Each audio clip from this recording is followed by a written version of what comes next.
Registration number 55053, जी। As है 32 years. कब से प्रॉब्लम है ये 2008 से प्रॉब्लम है। और क्या दिक्कत होती है? दिक्कत ये होती है कि जब भी मैं पेन पकड़ने लगता हूँ ना, तो ये अपने आप ही हाथ ऐसे कांपने लगता है, ग्रिप इतनी टाइट होने लगती है कि मतलब पेन हाथ से छूट ही जाता है। ठीक है। पसीने आने लगते हैं हाथों में, और यहाँ अकड़न होने लगती है, और? शरीर में घबराहट होने लगती है, पूरे शरीर में पसीना आने लगता है, और हाथ कांपने भी लगता है। जैसे पेन छोड़ भी दूंगा ना, हाँ। तब भी थोड़ा हाथ कांपने लग जाएगा। अच्छा, ये प्रॉब्लम आपको किस एज से है? ये 18 साल की एज से। 18 साल की एज से। जी। उसके बाद प्रॉब्लम कुछ बढ़ी है कि इतनी ही प्रॉब्लम आज भी है? उसके बाद प्रॉब्लम बढ़ती गई धीरे धीरे धीरे। क्या क्या प्रॉब्लम बढ़ी है इसमें?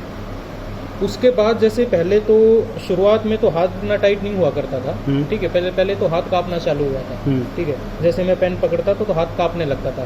फिर धीरे धीरे जैसे 2 4 5 लाइनें लिखती तो हाथ ठीक हो जाया करता था। उतना ठीक तो नहीं होता था कि जैसे नॉर्मल हो जाए, पर मैं कोशिश करके लिख लिया करता था। ठीक। स्पीड स्लो हो जाया करती, ठीक। राइटिंग थोड़ी खराब हो जाया करती। ठीक। धीरे धीरे हाथ ने कांपने के साथ साथ अकड़ना भी चालू कर दिया। ठीक है। फिर जैसे अकड़ना चालू किया तो मैं पेन की ग्रिप टाइट पकड़ने की कोशिश किया करता था। ठीक। जितनी पेन की ग्रिप टाइट करूं उतना हाथ और टाइट हो जाया करता था। उसमें एनर्जी इतनी वेस्ट हुआ करती थी कि पूरे शरीर में पसीने आ जाया करते थे, और शरीर में घबराहट होने लगती थी, सांस फूलने लगती थी, और दिल की धड़कन बढ़ जाया करती थी। ठीक। इसके लिए आपने कहाँ कहाँ दिखाया है? इसके लिए सबसे पहले मैंने ऑर्थोपेडिशियन को दिखाया था। ऑर्थोपेडिक ने बताया कि आप ना एक्सरसाइज शुरू करो, तो मैंने एक्सरसाइज वगैरह भी करी, तो मुझे उससे रिलीफ नहीं हुआ। फिर उसके बाद मुझे लगा कि मैं ना नसों वालों की दिखा लेता हूँ। फिर मैंने न्यूरोसर्जन को दिखाया। हाँ। उन्होंने फिर ये बताया कि मेरा राइटस क्रैम्प है, ठीक है। तो मैंने उनसे पूछा कि बीमारी ठीक हो सकती है वगैरह। बिल्कुल ठीक हो सकती है। फिर उन्होंने मुझे 2-3 दवाइयाँ दी जिनसे मुझे फर्क नहीं पड़ा। ठीक है। कहाँ दिखाया था, किस हॉस्पिटल में? ये मैंने दिखाया था आर्टिमिस हॉस्पिटल में, गुड़गांव में। ठीक है। डॉक्टर साहब का नाम नहीं आता? डॉक्टर अरुण सरोहा। अच्छा, उसके बाद फिर मैं उनके पास 10 दिन बाद फिर गया। फिर उन्होंने कहा की बार मैंने डोज चेंज कर दिया। वो जब डोज चेंज करी, मुझे 4-5 दिन बहुत सही फर्क रहा। राइटस क्रैम्प प्रॉब्लम बताया उन्होंने? जी, उन्होंने राइटस क्रैम्प प्रॉब्लम बताया कि आपके राइटस क्रैम्प प्रॉब्लम है। वो तो पहले दिन ही बता दिया था जब मैंने पहली बार दवाई लेने गया था। उसके बाद उन्होंने डोज चेंज कर दी। डोज चेंज करते के साथ ही मुझे 4 से 5 दिन काफ़ी आराम हुआ। मुझे ऐसा लगा जैसे 70% आपने जनवरी 2012? जनवरी 2012 में। ठीक है जी। उसके बाद 4-5 दिन आराम होने के बाद मुझे लगा कि प्रॉब्लम ठीक हो जाएगी, पर कुछ नहीं हुआ। फिर उन्होंने फिर कहा कि इस दवाई को कंटिन्यू कर लो। दवाई जैसे ही कंटिन्यू करी, सेम वही हालत, जो 4 से 5 दिन फर्क था वो बिल्कुल ख़त्म हो गया। फिर मुझे लगा अब इन दवाइयों को कोई फ़ायदा नहीं है। फिर मैंने एम्स में ट्राई किया। एम्स में एक्चुअली मेरे एक क्लासमेट क्या बैचमेट थे। बैचमेट के फादर एम्स में एचओडी थे। अच्छा। तो मैंने उनसे कंसल्ट कराया कि आप बता दो ये राइटस क्रैम्प के लिए कौन डॉक्टर अच्छे हैं। तो उन्होंने बता दिया कि राइटस क्रैम्प वगैरह मैं ही डील करता हूँ, और रिहेबिलिटेशन में एचओडी थे डॉक्टर यू सिंह। अच्छा। तो उनके पास गया, उन्होंने कहा हाँ ये बीमारी ठीक हो सकती है, बस कुछ महीने लगेंगे। और मैंने 6-7 महीने दवाई खाई, तो 6-7 महीने में मेरे फ़र्क नहीं पड़ा। फिर मैंने नेट वगैरह पे सर्च करने की कोशिश करी। मेदांता में भी आपने दिखाया?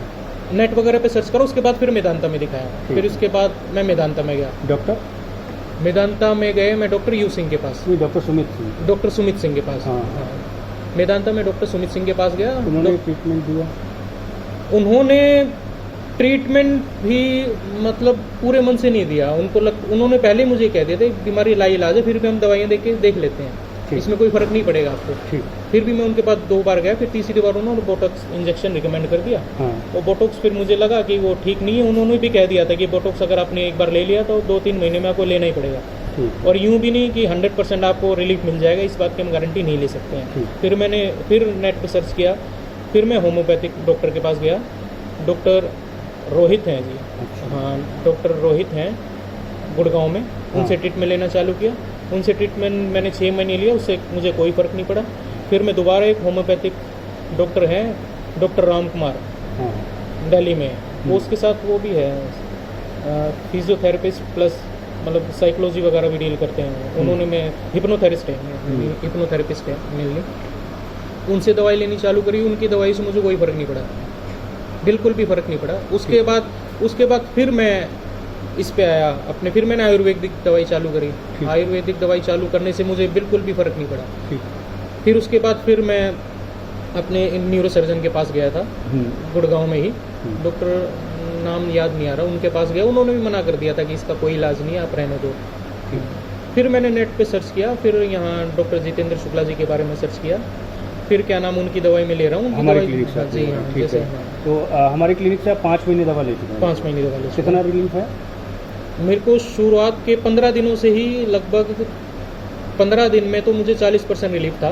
ठीक है। उसके बाद वो रिलीफ थोड़ा कम हो गया, कम हो गया। फिर बढ़ गया, फिर थोड़ा कम हो गया, मतलब फ्लक्चुएट करने लग रहा है। फ्लक्चुएट करने लगा। जी। ठीक है। मतलब आज मैं मानता हूँ कि फ़र्क है, फर्क है, मतलब जो चीज़ आप पेन होल्ड नहीं कर पाते थे, पेन पकड़ लेते हैं। पकड़ लिख लेता हूँ। लेते कभी कभी ऐसा भी होता है कि नहीं पकड़ पाता, पर हाँ। आमतौर पे पकड़ लेता हूँ। हाँ, लगभग जो है पहले से बेटर है आपको। पहले से बेटर। बेटर है। बीच में आपने लेफ्ट हैंड से भी लिखना शुरू किया था? लेफ्ट हैंड से लिखना शुरू किया था क्योंकि मुझे डॉक्टर ने बोल दिया था कि आप लेफ्ट हैंड से लिखना चालू कर दो, राइट हैंड नहीं होगा काम। हाँ, तो लेफ्ट हैंड से लिखना चालू किया तो उसमें भी काफ़ी दिक्कतें आई। काफ़ी दिक्कत आई। 2013 से आप लेफ्ट हैंड से लिख रहे हैं? लेफ्ट हैंड से लिख रहा हूँ हाँ, लेकिन उसमें भी लिखने में दिक्कत है। दिक्कत है। ठीक है, राइट हैंड से लिखिएगा। पहली राइट हिंदी का ही लिख दीजिए।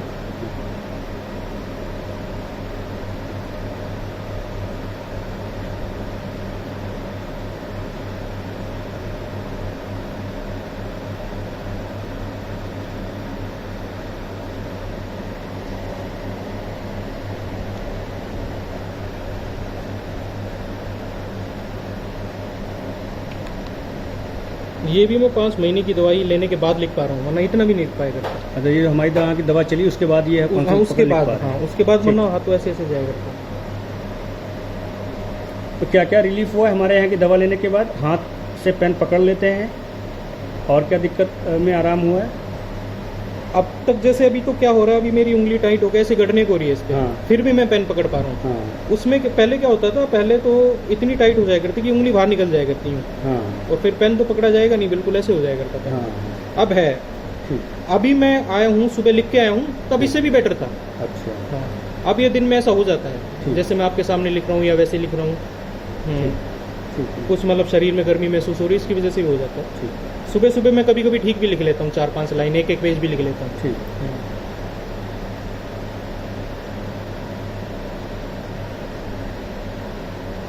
और इस समय लिखते समय मुझे घबराहट नहीं हो रही है।